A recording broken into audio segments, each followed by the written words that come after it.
This man is spending about $3,000 to buy a new currency born in the virtual world of the internet.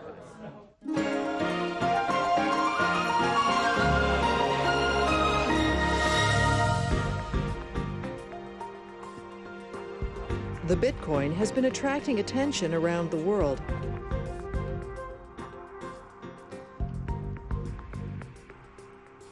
Its value has soared by more than 100 times in just 1 year. It's like a dream. I'll buy as much as I can, maybe up to $100,000. Use of the Bitcoin spread after a major credit crisis in Europe. Its popularity grew as people's trust in government declined.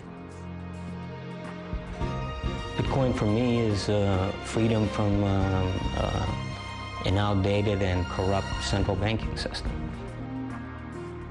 Since its creation 5 years ago, the Bitcoin has spread to more than 80 countries. Governments are struggling to deal with a phenomenon that could threaten their control over their currencies. 比特币是一种特定的虚拟商品，不能且不应作为货币在市场上流通使用。We need to consider regulations. The Bitcoin has started affecting society, and it's triggered a tug of war between the virtual currency and nations in the real world.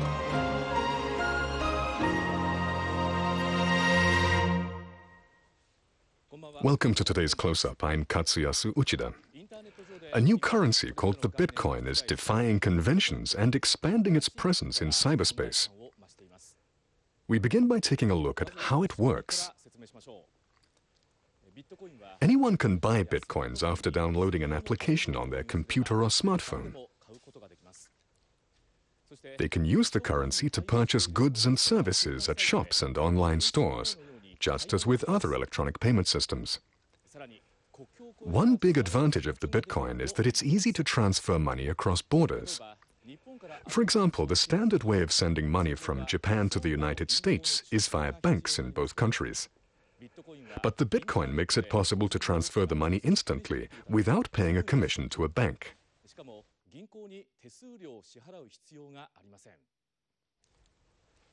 People are also buying Bitcoins as an investment in the same way as company shares. The currency is traded every day on exchange markets around the world. The Bitcoin's value can rise or fall according to various conditions. This means people who own Bitcoins expose themselves to violent fluctuations on the market. Before we discuss the implications of this virtual currency, let's review how the Bitcoin system spread around the world. Many shops in Japan now accept Bitcoins. They include this restaurant in Tokyo's Roppongi district. A glass of wine costs 0.0063 Bitcoins. Payment's easy. It's flexible, and I think it's quite promising.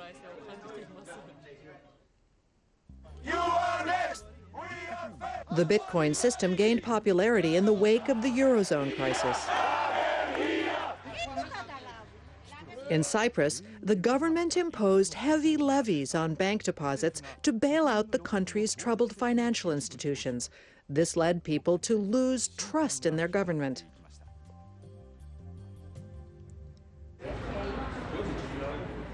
We interviewed a Cypriot who converted all his assets into Bitcoins. 38-year-old Michael Hill worked as a copywriter for a major advertising agency.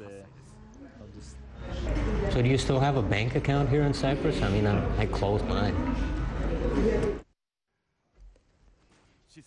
Hill withdrew all his savings, about $140,000 worth. He looked for a place to deposit his money. Hill says he was attracted by a currency that's not affected by government policies. It's much more riskier to put your money in a bank. They took the money from people's accounts.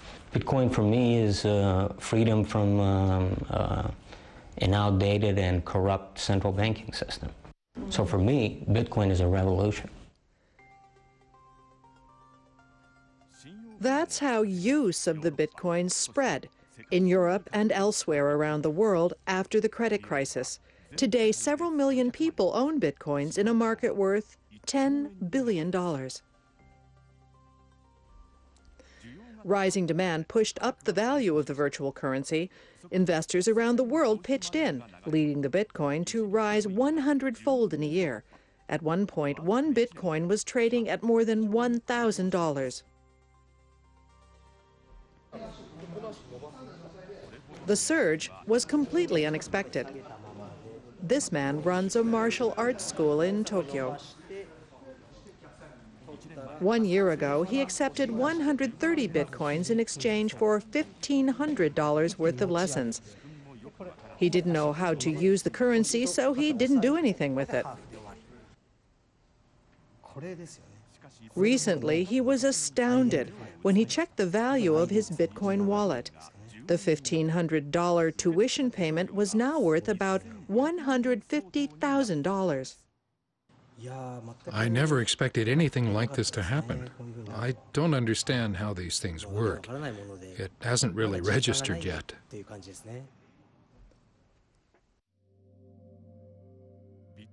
Who created the Bitcoin transaction system, and for what purpose?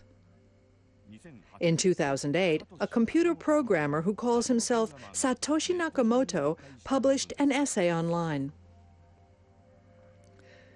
It says the goal of the Bitcoin system is to establish a currency that's independent of governments. The system was created by programmers around the globe who support this idea.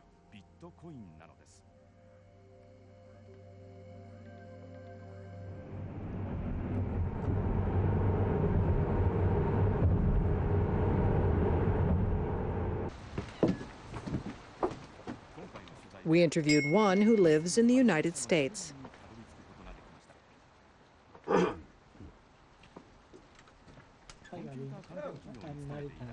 Gavin Anderson used to work for an IT company. He says he was a core member of the Bitcoin's development team, which involved more than 100 programmers around the world.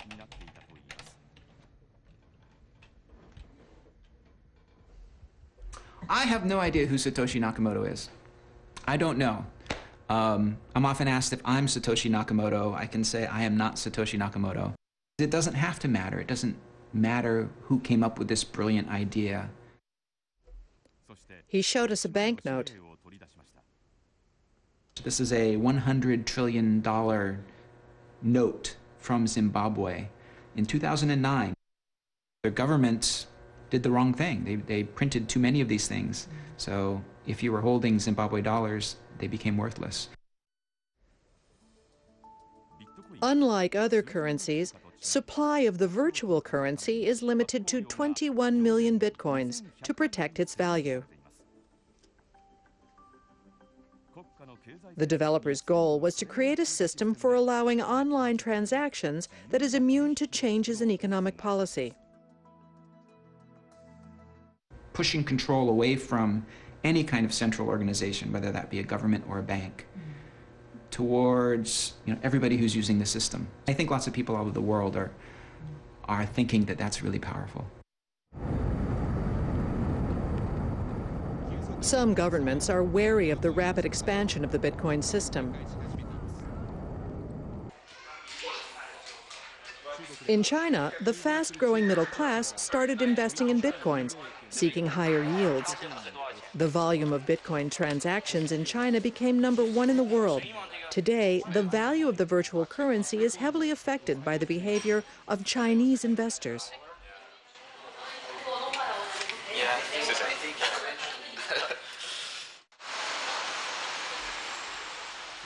27-year-old Zhang Huchun works at a real estate agency in Shanghai. He's been converting half of his salary, or $800 a month, into Bitcoins. I recently bought this new condominium.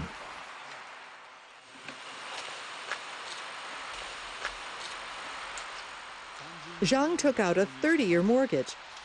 He hopes the Bitcoin's appreciation will make it easier to repay the loan. I want to pay it back in advance with the yield from my Bitcoins. But last month, China's central bank introduced restrictions on Bitcoin transactions. 比特币是一种特定的虚拟商品，不能且不应作为货币在市场上流通使用。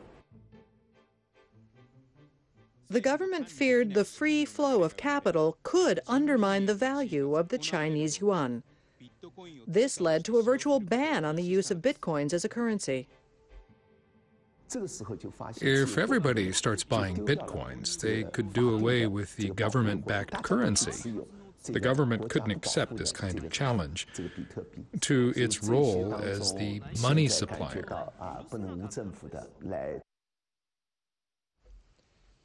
3 days after the government's ban, the value of the Bitcoin dropped by 50%. Zhang lost virtually all the profits from his original investment.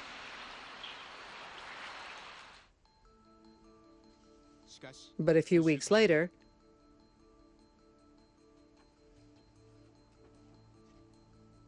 prices started rising again after people realized online transactions in Bitcoins were still possible despite government restrictions.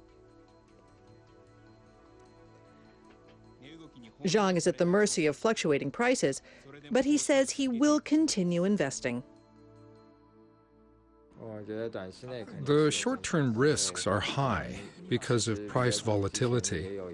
I didn't expect prices to fluctuate this much, but I'm looking forward to my investments gaining value in the future. Joining us in the studio is Hitoshi Okada from the National Institute of Informatics. He's an expert on electronic currencies. Hello. Let's start with the basics. What's the main difference between conventional currencies and the Bitcoin? Ordinary currencies are issued by central banks and backed by national governments. But Bitcoins aren't backed by the government, and they're not issued by a central bank. They're created somewhere in cyberspace and for some reason accepted as payment. That's the main difference. Bitcoins are not backed by governments, so their value is not guaranteed. Yet 5 years after its inception, the Bitcoin is accepted for shopping, remittances, and settlements. How do you explain that? This is due in part to a distinctive feature of the Internet. When a certain service becomes available in cyberspace, its use spreads very quickly. And the same is also true regarding the use of currencies in general. The fact that the Bitcoin combines these two attributes is probably what made it so popular. Meanwhile, the global economy is sluggish, and the control governments have over their own currencies is weakening. Exactly. But the Bitcoin is a virtual currency. Is it safe? As we mentioned, the value of Bitcoins isn't guaranteed, so if people stop trusting it as a currency, its value could disappear instantly. That risk does exist. So the risk is persistent. That's why countries are dealing with the Bitcoin in different ways. Let's take a look at this chart. Germany and Singapore have accepted the Bitcoin. That means they recognize the Bitcoin as a financial instrument and consider it taxable. They're trying to keep the currency under control, but China, India, and Thailand have banned it. They probably think the Bitcoin is a threat to currencies issued by their central banks, so they've decided to nip it in the bud. So the message is they're refusing the Bitcoin to protect their national currencies. That's right. The United States and France have issued warnings. This probably means people can use Bitcoins at their own risk, that the government won't take responsibility if problems occur. People can use Bitcoins based on that understanding. So instead of adopting a clear stance, they're monitoring the situation. Yes. And Japan's decision is pending. The governor of the Bank of Japan says he's still considering the situation, so Japan remains undecided. The Bitcoin hasn't even been defined yet. That's true. Virtual currencies must be defined first before they can be subjected to legal restrictions. We're still at a stage where it's impossible to impose regulations. So Japan neither restricts nor protects the Bitcoin, while other governments respond in different ways. But in the meantime, the currency is expanding beyond their control. It's being used for underground transactions that cause serious problems. Good morning, America. Double whammy. The FBI calls it the most sophisticated criminal marketplace on the internet. This morning, the FBI says the 29-year-old seemingly clean-cut entrepreneur was living a secret life as a digital drug lord. Last October, the FBI arrested 29-year-old Ross Ulbricht.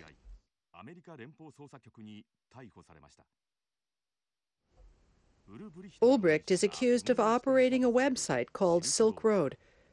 It's a black market used around the world to trade drugs, forged passports, and other illegal items.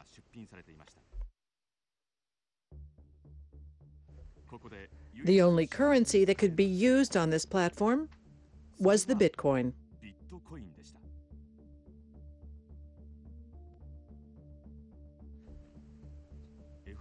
Ulbricht denies the FBI's allegations.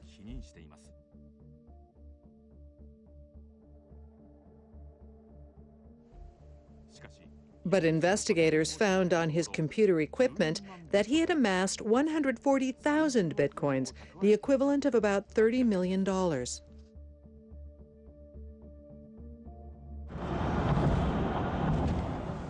We examined why bitcoins are used for black market transactions.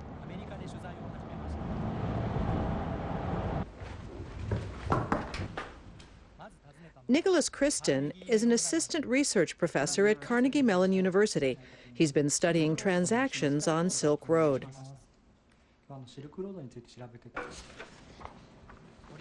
He says more than 24,000 illegal items, including drugs, have been traded through the website. The transactions mainly originated in the United States and in Europe. The site grew into a huge black market across at least 10 countries.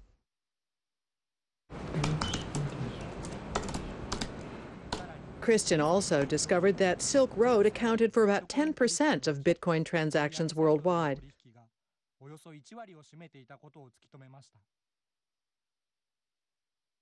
Silk Road and other type of markets similar to Silk Road represent really a non-negligible portion of that.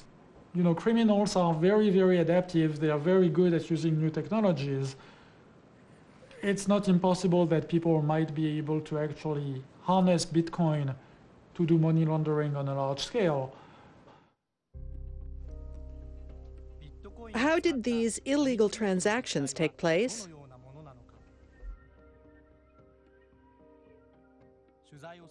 We were able to interview a person involved in trades using Silk Road.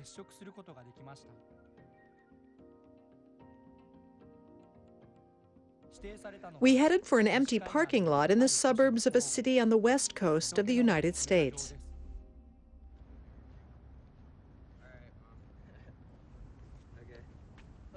We met a man who said he was 22 years old. Hello. Nice to meet you. Nice to meet you. Yeah. Nice to meet you. Sorry. He agreed to be interviewed on the condition that he remain anonymous. Yeah. Yeah, Oh, great. yeah. Yeah. So you have been using the Silk Road for some time? Yeah, about a year. I mean, it got shut down, obviously. Right. But they have yeah. a Silk Road 2 now. Yeah. Which I haven't used. But He said he used the Bitcoin system to acquire narcotics from around the world. Germany, Italy. Germany and Italy were the ones I bought for most. I mean, whatever drugs. I mean, steroids, you know, any drug, that there is, you could get, which blew my mind, you know. He came to use this black market because of a particular feature of the Bitcoin system. The virtual currency allows users to execute trades while remaining anonymous. First time it was like, oh my God, like, am I gonna get caught? Like the first time I ordered it, you know, I was like, am I gonna get caught? Is this for real? What's gonna happen? And oh my God, it actually worked. Once you use Bitcoins, there's no, you know, link to that money. So it's just in that, you know, deep space or deep web of the internet where no one knows who's it from. Silk Road was shut down after its operator, Ross Ulbricht, was arrested. But the Bitcoin continues to be used for illegal transactions. So do you think that the Bitcoin will be used on the black market from now on to, in the future, more and more? I think it's a real, the standard, you know. I think it was a set standard. Because Silk Road 1 was just the beginning, and you'll find, you know, the 10 other websites on there. Yeah. Thank you. Yeah. Send me. Okay. Bitcoin transactions are anonymous and convenient, but they also conceal a dark reality. Our reporter Daisuke Narita has been covering this topic. Your report shows that bitcoins are also used on the black market. It looks like a pretty serious situation. The fact that illegal transactions take place online is nothing new, but now they're spreading globally because the Bitcoin system allows users to remain anonymous and it facilitates cross-border transactions. It's not easy to crack down on such illegal trade. So far, we've learned that millions of transactions involving drugs and other illegal goods have taken place on the Silk Road website. But most of the people involved in them have yet to be arrested. How are governments tackling this problem? Some countries have already started addressing it. The U.S. Senate held an emergency hearing pointing out that bitcoins are not only used in the drug trade, but also to launder money. The U.S. Justice Department and law enforcement authorities have started coordinating their efforts. In Japan, the National Police Agency says it has yet to confirm the use of bitcoins for illegal transactions. It says it's monitoring the situation closely. This type of criminal activity is a cause for concern. It seems the real world has failed to catch up with some of the developments involving this virtual currency. What's your take on the situation? Well, I think the Bitcoin was created by expert programmers or a group of computer geniuses just for fun. Traditional currencies are supposed to be issued by a country's central bank, but these geniuses managed to create a currency that came to be accepted by a large number of people. I think this general excitement can partly explain how things got started.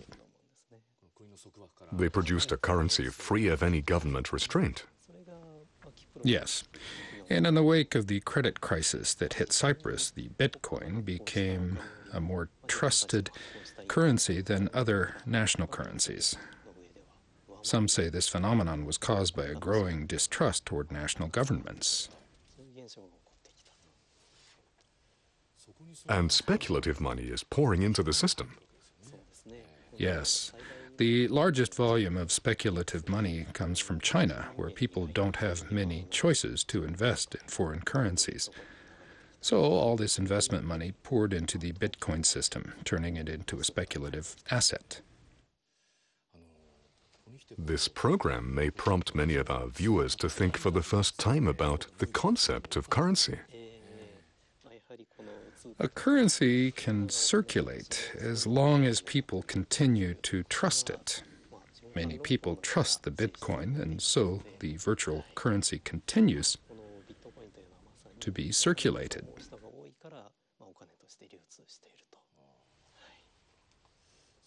So the concept of currency appears to be a strange thing. The Bitcoin has yet to be defined specifically, and that's why Japan hasn't created any laws. Authorities have to decide if they want to regulate or protect this currency. So those who want to use bitcoins should do so at their own risk. That's right. It's difficult at this point to give a legal definition to a virtual currency. The absence of a proper definition makes it impossible to enact a law. And the absence of any law prevents the adoption of measures to protect the users. People should be fully aware that using bitcoins is entirely a matter of personal responsibility. Hitoshi Okada and Daisuke Narita, thank you very much for joining us. That's all for today.